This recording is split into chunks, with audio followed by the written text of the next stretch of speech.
We will implode more patriotic news. Thank you. Breaking: Marines ground all flights. The Marines have suffered 2 deadly crashes in the past few weeks. First, an MV-22 Osprey tiltrotor aircraft crashed during an operation in Australia, resulting in the death of 3 Marines. Next, a KC-130T transport plane crashed in Mississippi and killed 15 Marines and a Navy corpsman. As a result, the Commandant of the U.S. Marine Corps, General Robert B. Neller, released a statement in which he announced a 24-hour operational pause for all of the branch's aircraft. General Robert B. Neller, Commandant of the U.S. Marine Corps, directed the U.S. Marine Corps aviation units to conduct an operational reset for a 24-hour period where no flight operations will take place but no operational commitments will be impacted, the Marine Corps said in a statement, CNN reports. The pause also applies to the tiltrotors, helicopters, and fixed-wing planes. However, the unit commanders will decide when they will carry out the pause within a period of 2 weeks. This means that not all aircraft will be on hold at the same time. The Marines will still be able to carry out combat missions and come up with strategies that guarantee the pause will not affect the operational commitments. The Marines are planning to use the pause in order to focus on the fundamentals of safe flight operations, standardization, and combat readiness. Some incidents will be investigated so they can bring awareness and best practices to the fleet. Pauses in operations are not uncommon and are viewed as a responsible step to refresh and review best practices and procedures so our units remain capable, safe, and ready, the Marine Corps statement said, CNN reports.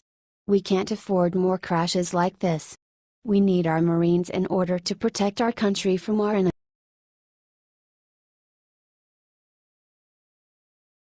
Trump ready to deport Democratic senator's family because of illegal status. As President Donald Trump enforces new immigration laws or the ones on the books, the Democrats are losing their minds. They oppose every law that confronts their open borders agenda. They even go so far as to not enforce, or at least Obama did not, current immigration laws.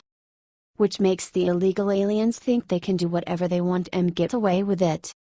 Take the curious case of Kevin DeLeon, who is currently serving in the California State Senate. He actually said that half of his family is illegally in the United States. He recently admitted that his family has false documents they use to evade the law. His supporters and other Democrats don't want to accept the fact that his family is here legally in our country. However, everyone is equal before the law. Proud Patriots cites Kevin DeLeon. I can tell you half of my family would be eligible for deportation under President Donald Trump's executive order, because if they got a false social security card, if they got a false identification, if they got a false driver's license prior to us passing AB 60, if they got a false green card, and anyone who has family members, who are undocumented knows that almost entirely everybody has secured some sort of false identification. That's what you need to survive, to work. They are eligible for massive deportation. I'm sorry, but the law applies to everyone, no matter their job or wealth. It's too bad that his family decided to stay in our country illegally. If they had all the documents, they wouldn't be facing deportation right now. DeLeon family committed a crime and they should face the consequences. Do you agree?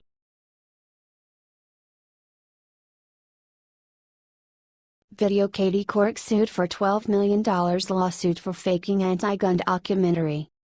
The number of mass shootings across the United States has increased in recent years. After the Sandy Hook massacre, where 20 children were killed at their school by a resentful, gun-obsessed shooter, former TV host Katie Couric decided to join forces with filmmaker Stephanie Soik to again release an anti-gun documentary called Under the Gun. Couric wanted to show the American people that the right of the people to keep and bear arms is actually bad because many people have suffered from shootings like the Sandy Hook massacre. That said, she took some liberties with the facts shown in the movie and lost all credibility. Conservative reports, after she handed over her footage to the editing department, the final product showed completely distorted interviews. The subjects involved in the interviews are furious. Couric and the movie producers misled the audience, and as a result they were sued by a Virginia gun rights group for $12 million. They claim she deceptively edited one of the interviews. Daniel Hawes and Patricia Webb, two gun rights activists, and the Virginia Citizens Defense League, VCDL, who are featured in the film, are suing Couric, and director Stephanie Soechtig, Atlas Films and Epix, the film's distributor. Conservative reports, the footage of the movie was manipulated to make the VCDL members look bad because they didn't answer the question about gun background checks. When the VCDL members were asked if there are no background checks for gun purchasers, how do you prevent felons or terrorists from purchasing a gun, the film shows there is a long pause as they sit in silence. It appears that they can't come up with an answer to Couric's question. If I wanted to make them look bad, I would have focused exclusively on their radical ideology. But I didn't do that. I wanted to allow them an opportunity to explain their beliefs. In hindsight, had I known that the NRA would focus on 8 seconds of a 2-hour film, I might have done things differently.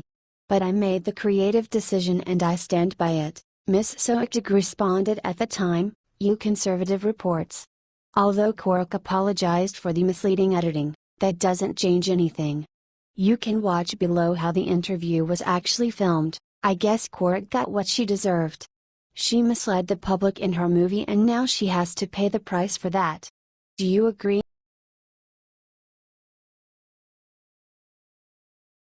Pastor shares incredible journey from rock bottom to devotion to God. Pastor Nicole Crank, leader of the fast-growing Faith Church, has something very important to share. She is the writer of the book Hi God, It's Me Again. Inside she speaks deeply for a reconnection with faith and relationship with God. Nicole started talking to John Bachman on Newsmax's America Talks Live. Newsmax decided to share her words. She on Friday started saying why she wrote the book. I kind of wrote it for that middle of the night moment when you're like, okay, somebody just tells me everything's going to be okay because I'm kind of freaking out. According to her, God is the one who can help you ease the daily stress and depression. You're overwhelmed or you're stressed out or you feel depressed or you feel like I've given 110% of myself and it's just not enough, so what do I do now? Or you feel rejected in love, she shares. Together with her husband, she operates with 3 churches in St. Louis, Missouri and West Palm Beach. Crank thinks that people should read aloud her book because it is geared on that way. Hi God, it's me again. I'm so mad right now, I just want to hit somebody, but I know that's not going to help, but I don't know what to do. So it's designed to just read that out loud and take you from the problem to help to the resolution, says she. It's basically an icebreaker with God on a topic, but it also gives some promises of God so that it lifts up your soul and gives you some anchors, some handles to wear. You might have felt like you were being overwhelmed in like an ocean of problems. So this is built to hopefully be part of a lifesaver. Crank is sad because sometimes people think that pastors have had cushy lives and that they do not speak from experiences. That is not true at all, not with Nicole. She adds, mine was more like one of those Kentucky Fried Chicken's sporks and a couple of the tongs were broken and it was used before. That's kind of how life started for me. I was given that by my father before I was born. Adopted by my stepdad when I was 3. This woman had difficulties during her lifetime. Now, her church was named as one of the top 10 most influential churches in America. She continues with even sadder news. I was molested in 4th grade, and raped by a community service worker when I was 13. So I go into this new high school, rejected, alone, and I'm going to do whatever it takes to be popular and be liked. That means going to the parties, doing all the wrong things with all the wrong people and all the wrong boys. I became a pregnant, unwed mom at 17. Her first marriage was not so well either. Addiction from prescription medicine soon turned cocaine habit, then crack cocaine addiction. The violence followed next. Newsmax continued quoting her, I ended up in Florida and I was living in a hotel for cash. I was working at a diner for cash and that's when that was my first high, God, it's me again. And I'm back in one of these lonely messes and I don't want to be alone anymore, she said. And I really feel that God gave me the courage to go back and face life, face my ex-husband, face the danger of the situation, and to come back into life and actually live again. That's what I see with people so many times. They're making a living and they're going through, but they're not having a life. Even though they're waking up every morning and there's a family and there's a job, but they don't have a life. And that's what people are really supposed to enjoy. That's what life is for us, to have, to enjoy, to have peace no matter where you're at. 14 years ago everything changed. Nicole met David. David was a worship leader at his pastor father's church. They got married and found Faith Church. They have about 18,000 active members. They also have personal blogs and share encouraging stories in order to help.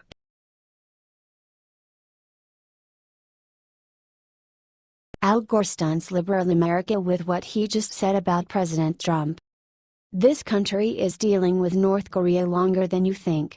Bill Clinton's administration way back in 1994 had the same problem. Back then, the former Vice President Al Gore was on Clinton's side, which is not today's case. In the past, North Korea had a deal to freeze its nuclear program. This did not go as it was planned. They operated in secret, testing their first nuclear device in 2006, reminds us Sidra. Currently, the relations between our nation and North Korea are worse than before. Its dictator, Kim Jong-un, delivered multiple threats. The one that sealed the deal was the threat for attacking Guam. President Trump, on the other hand, had enough of these threats, and a few days ago he delivered a single message. Trump has threatened North Korea with fire and fury like the world has never seen. Also, he on his Twitter page tweeted that the US military was locked and loaded in case North Korea decides to take action. During an interview, the former Vice President Al Gore said something that no one was expecting. His intemperate comments on North Korea were really unwise, but reasons. I think it's only fair to point out he inherited this crisis. The previous 3 presidents were not able to find an adequate solution to the North Korea crisis, so he can't be blamed for all this. He has a Secretary of Defense and National Security Advisor, both of whom are immensely respected. I hope he will listen to them, and I hope their cooler heads will prevail, he ends. He, in fact, stood up for Trump. He officially joins the Democrats who admitted that their party got North Korea wrong. Susan Rice, also for CNN, stated, "You can call it a failure. I accept the characterization of the efforts of the United States over the last 2 decades. Indeed, we have an interesting timeline with North Korea. Going forward and backward for so long, unfortunately with zero solution in the end. Well, times are different now and Trump is the new president."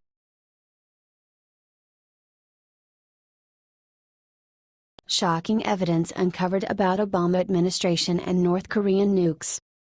President Trump decided to find out what actually was happening between America and North Korea back in the days Obama was in charge. The discovery he made actually confirmed only one thing.